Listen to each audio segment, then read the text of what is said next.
Welcome back. Hey, everyone. Thanks for coming back for another exciting episode of TOTM Tea Talk, the only place where we can candidly speak about all things relevant to that time of the month. So are you ready? Ready to jump into the mood talk, the crave talk, the cramp talk, the TOTM Tea Talk? So let's jump into TOTM topics, what's new, and period news. Menstrual Hygiene Day. Who knew there would be an International Day of Recognition for Menstrual Hygiene?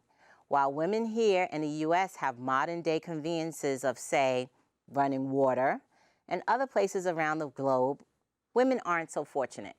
And girls even miss school because they're menstruating and they do not have access to clean running water. We're going to go further into these issues on another show, but for now, just know and note and mark your calendars that each year, May 28th, is Menstrual Hygiene Day around the world to raise awareness. Tweet us at MyTOTM and let us know if you've ever heard of Menstrual Hygiene Day.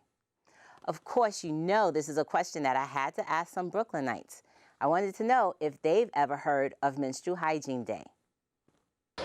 Okay, so you know I had to come out to the streets of Brooklyn and ask that same question. So have you ever heard of Menstrual Hygiene Day? I've never heard of Menstrual Hygiene Day. What exactly is it? Okay, so we just got through talking about that on TOTM Tea Talk. Tune in to TOTM. So Menstrual Hygiene Day is every May 28th. It's a day to celebrate menstrual hygiene. It's just a day to take out and to acknowledge hygiene on that day. Okay, nice. Thanks for coming back and tuning into TOTM Tea Talk. It's time for the TOTM Tea Bag. Today's question reads, what do you recommend for period cramps? That comes from Robin in Bed-Stuy, Brooklyn. Okay, Robin, so there are several remedies that you can use for menstrual cramps besides taking pills. You guys know I'm not for taking pills, but I love bananas. Eating bananas when you're on your TOTM can help with cramps. Drinking various teas and a heating pad is always soothing. Most importantly, stay away from fast food because when you're on your TOTM, the only thing that's going to do is worsen the cramps. So for a full list of things to do and not to do and how to deal with period cramps, visit our website at www.itsmytotm.com. And if you have a question that you'd like to have read here on TOTM Tea Talk, simply email us at teatalk@itsmytotm.com. Now let's go into the streets of Brooklyn and ask that same question. What is it that you do to help alleviate menstrual cramps? Well, most of the time, I'm an all-natural person, so sometimes if I have bad menstrual cramps, I'll just lay down and use a hot pad, literally. But they come really bad sometimes, so some days I won't go to work or go anywhere. I'll have to take off, but for the most part, I'm a natural person. I don't like to take Tylenol or things like that. I'm really not that type of person. I'll just literally deal with the pain. It lasts maybe 1 or 2 days, and that's it.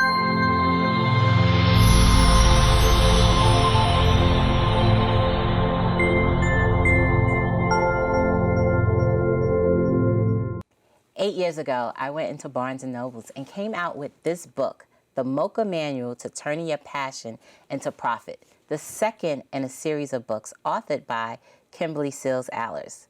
And this year marks the 10-year anniversary of the Mocha Manual brand.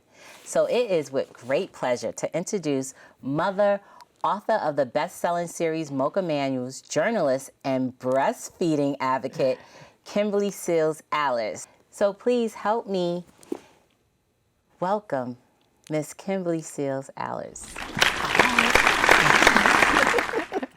Hey, Kimberly. Hi. Thank you for joining me. Thank you so much for having me. I appreciate it. Okay, so everyone, I always do this. Kimberly and I, this is not our first time sitting down. No. The first time we actually sat down was for a radio interview a couple of years ago. That's right. And now we're here for TOTM Tea Talk. Congratulations on the show. It's lovely. Thank you. Thank you. So I want to jump right into the Mocha Manuals. Okay. Okay. So this book, It's the second book in a series. And the series contains 3 books, but let's talk about the first book. The first book. Yeah. Yeah, the first book in the series is the Mocha Manual to a Fabulous Pregnancy. And it was really, my first, I should say my third baby after my 2 children. But it was really about, when I had the idea for the Mocha Manual brand, it was always about how do we create a series of books to help women of color, particularly Black and brown women, through key stages of their life. And whether that is pregnancy or entrepreneurship or other things, I wanted it to be something that could help women kind of navigate these kind of life transitions. And so where I started when I first was kind of feeling this way was around my own pregnancy. And so the Mocha Manual to Fabulous Pregnancy really became a book that looked at why Black women were still having poor birth outcomes, right? Even college-educated Black women were still twice as likely to have a low birth weight baby or 3 times more likely to die during childbirth. And for me, as a person, I was really scared by these numbers, and I was blessed to not be poor, and I did have an education, and I didn't understand that even I was still at a risk of a poor birth outcome. And so as I looked into this, really being a person who was going through the experience, but also a journalist, kind of over-researching myself through the topic, I realized that a lot of the studies looked at stress, like the role that stress plays in Black women's lives and how that impacts the birth outcome. So I wanted to write something that was really the first look at pregnancy, really from a more sociological perspective. I mean, I'm not a medical doctor, and I can't really walk you through the 40 weeks of pregnancy, but what I did know, being a woman, having been a senior editor at Essence for many years, I thought I had a unique understanding of Black women's lives, and how could I use that to help them have a more empowered pregnancy? And so that was really my motivation and, what led me to write the first Mocha Manual, which was about pregnancy and really helping women navigate the life issues, the things that come up, whether that's your relationship, your finances, the situation at work. How do we navigate those things to help us improve our chances at being less stressed during pregnancy and therefore improve our birth outcomes? And speaking of women of color, the cover of this book, it really struck me. It was something that I was able to relate to at a time in my life. I was thinking about turning my passion into profit, but this cover was so inviting. But it's not just the cover, it's the content of the book. And the content in the book is so valuable. But let's talk about the series. Okay. When one picks up a Mocha Manual, what is it? And I know each book, they're going to take something different away. What is it that you want the reader to walk away with? With every Mocha Manual, you walk away with the stories of other women. No Mocha Manual is purely about my experience. It is always me, really using my journalist training and going out there, collecting the stories of women who've done it, women who have stories of failure, success, everything in between, and then me kind of being the curator of that and bringing it to you and putting it out in a way that is helpful and prescriptive and can help you navigate these situations. With the Passion to Profit, I was struck by the number of Black women who actually start businesses. Like, we start businesses at record numbers, but our success rate in terms of our numbers of revenues, that's where we are not always in the top tier. So I wanted to write something that helped women. Clearly, we had a passion for entrepreneurship. Clearly, we had a passion for being our own bosses and, as I said, being the editor-in-chief of my own life. But we were missing something around how to do that successfully and to build the type of businesses that we want in our communities that can actually support our families and that can really build wealth for future generations. And so I wanted to write something that helped women kind of navigate that transition and really have other women as their guide as they did it. Okay. So this next question is like asking someone who's their favorite child. So in the series, I'll never tell. In the series, can I ask you, which is your favorite book? That's such a tough one. With each book, like with every child, I always feel like what I've received in return, like the experience of traveling and interviewing so many women, has always given me I feel so much more than I could ever give back in a book, you know. I think I'm particularly fond of the Passion to Profit because so many women, you know, it really helped them navigate this really important experience for them, and I'm really proud of that. The women that I met in the process of writing that book, we are still great friends, and so it was really a phenomenal journey for me, and it helped me kind of navigate my own journey. I mean, I had this great career in journalism, and I was doing my thing, and, you know, became a mother, and things shifted, and I wanted to have more time, and I was going through a divorce, and I had to figure out how can I be present for my children, you know. And so what I brought to that book was not just the stories of other women, but my own journey in trying to turn my passion into profit around building this brand for women of color, and then kind of using my voice as a way to kind of bring these stories to others.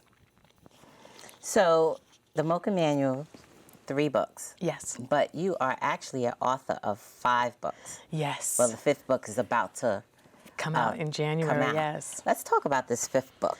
Yeah, so, you know, we talked about kind of the first Mocha Manual, and being that I you know, kind of started Mocha Manual in this pregnancy and parenting space, and, you know, we have the website, which is really a, you know, a destination for pregnancy and parenting information. I really became, you know, passionate about this topic, and once I began to speak about Black women and our birth outcomes, that also led me to talk about once we have, you know, healthy pregnancies and better births, what about our babies, right? Yes. How do we make sure that they are the healthiest that they can possibly be? How do we reduce the high infant mortality rate in our community?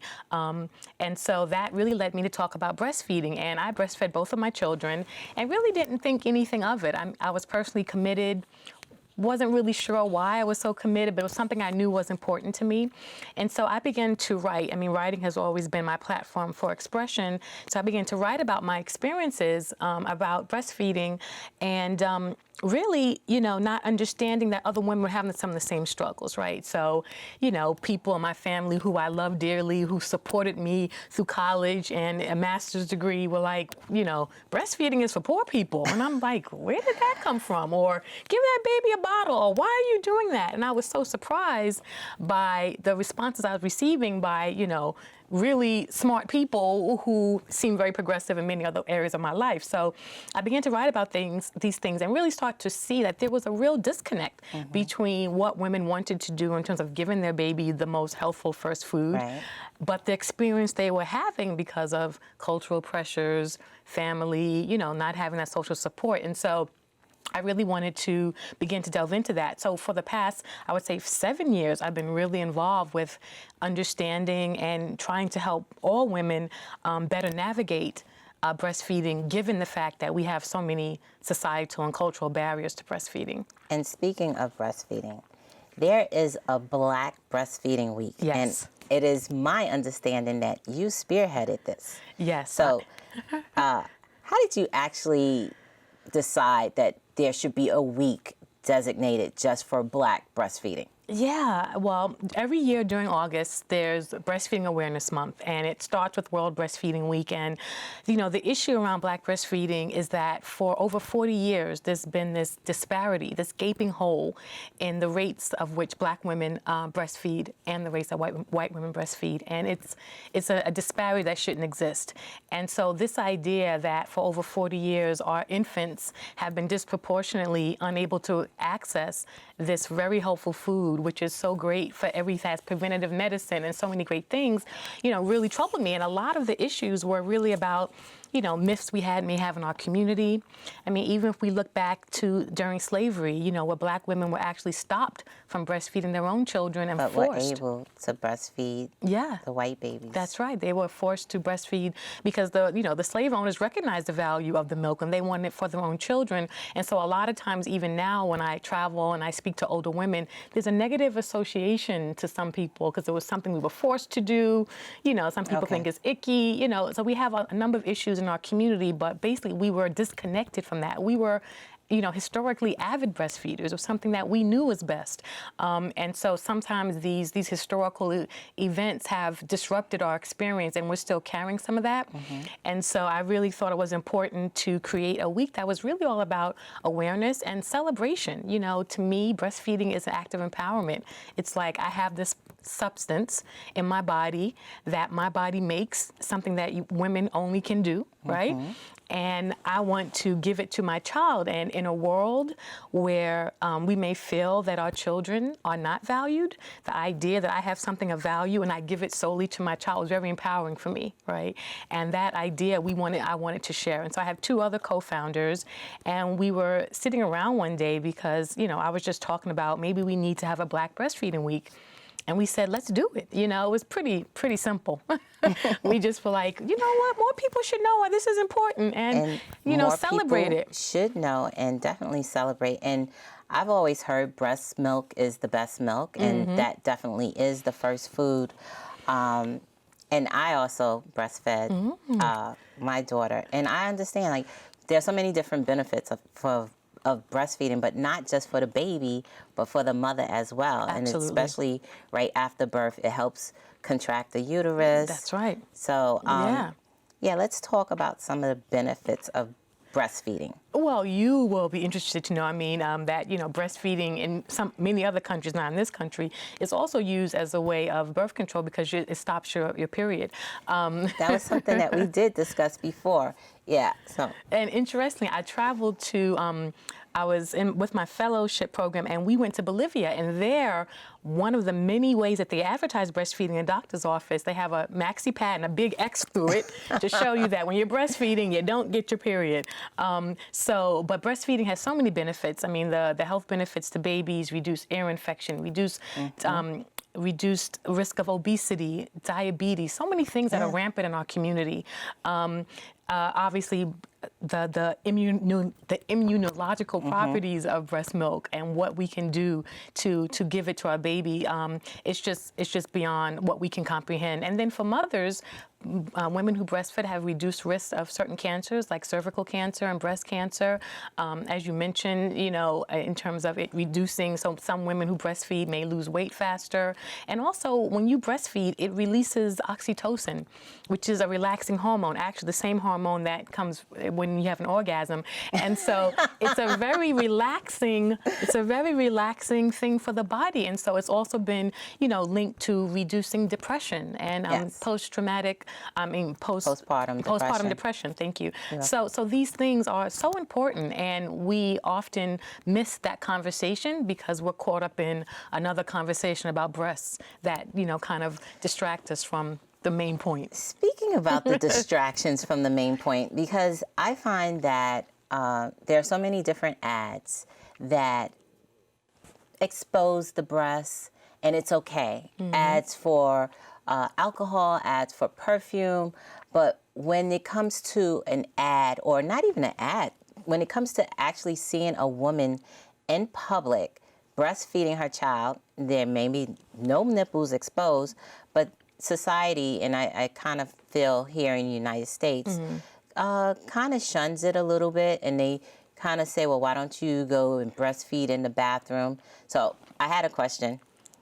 Did you think that it's more socially acceptable abroad as opposed to it is here in the United States, breastfeeding in public? Yeah, to your point, the over-sexualization of the breast is a huge American issue that is uniquely a U.S. phenomenon. In this country, we use breasts to sell chicken wings and beer, but to your point, if someone sees a woman breastfeeding, they're all of a sudden uncomfortable.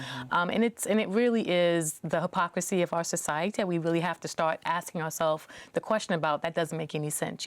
Recently a woman was kicked out of Victoria's Secrets, of all places, for breastfeeding her child, right? A place where breasts are being adorned with, embellishments and rhinestones, but for them to be used for what they're actually made for is a problem. And so we really have to kind of look at the societal barriers. These are the things I talk about in my book, really how society creates these barriers for women. So now you feel uncomfortable about using your body the way it was intended to be used. And there's a health implication for that. There's a price that we pay in terms of our children's health, and there's a price that we pay as women when we can't be fully expressed in doing what actually we were made to do.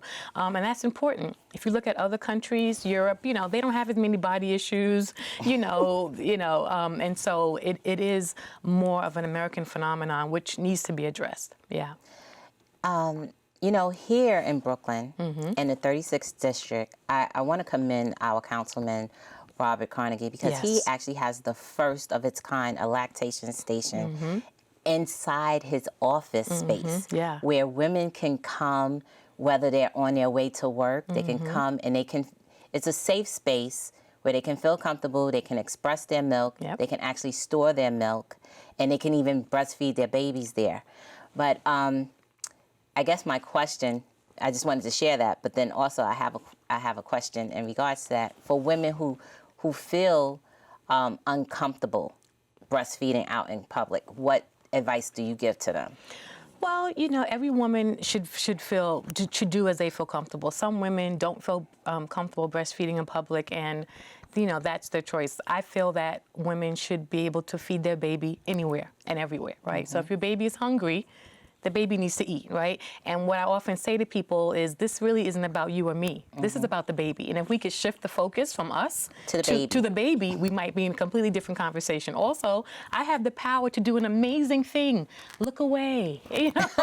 It's very simple. Who would have thought that? Yes, Right, you look can just away. look away. It's very simple.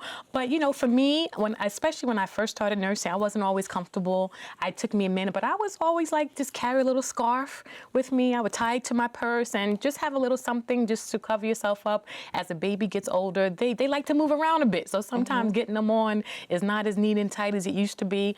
But, my dream would be that women can just feel comfortable to feed everywhere. And then that's why these lactation rooms are important, so that women who don't feel comfortable have a place that they can go. Bathrooms are not acceptable. No. No one wants to eat their lunch in the bathroom.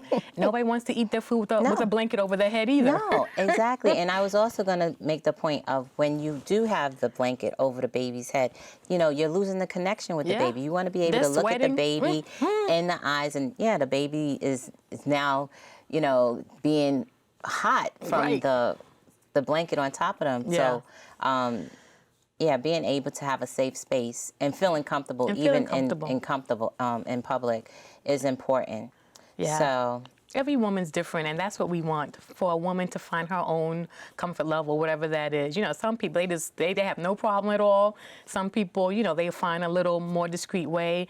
But so many times breastfeeding happens and you don't even know it, Sometimes a lot of the hoopla, when really it can occur very discreetly. And so we do a lot of work with trying to help women feel comfortable. I'm working on a project in Detroit and Philadelphia where we try to work with churches and businesses and restaurants, so that just they can be aware, so that when women are there and their baby needs to eat, that they can feel comfortable to do just that.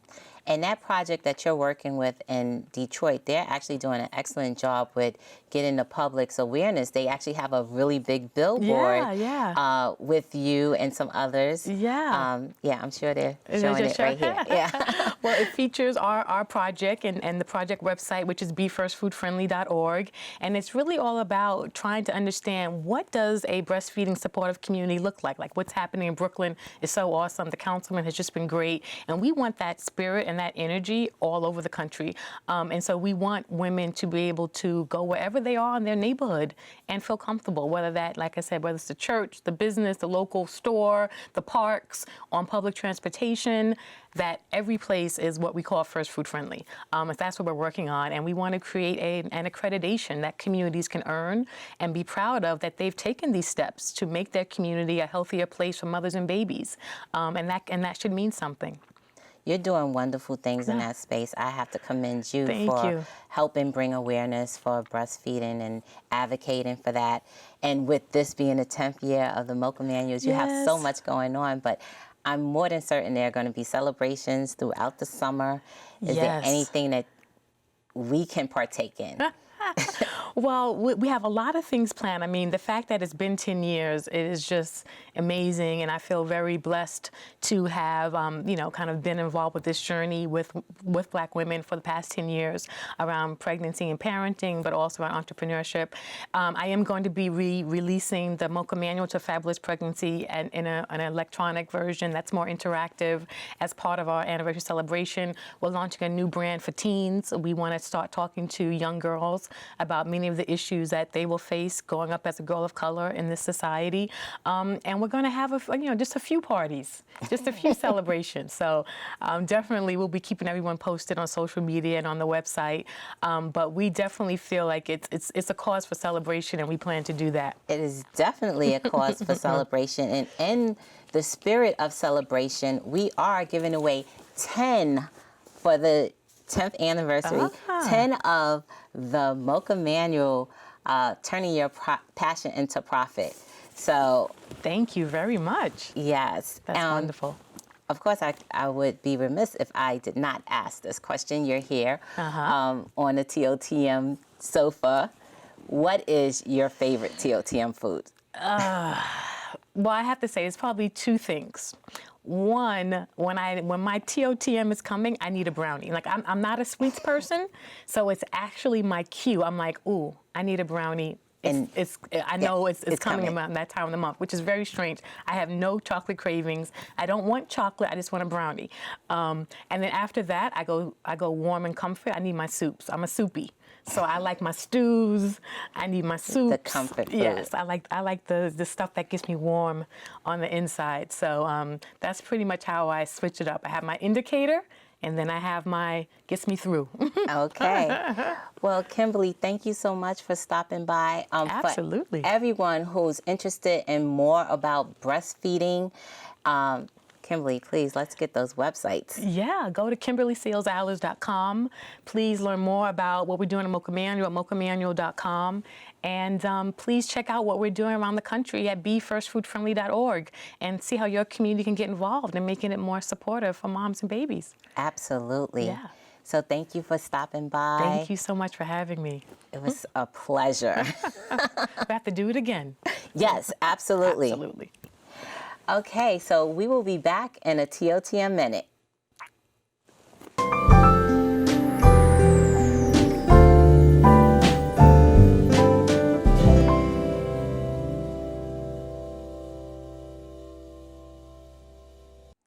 Now it's time for Fitness Funny. You know, I love this segment. Okay, this is the segment where we show you how to and how not to do a particular exercise. So right now we're going to show you how to skateboard.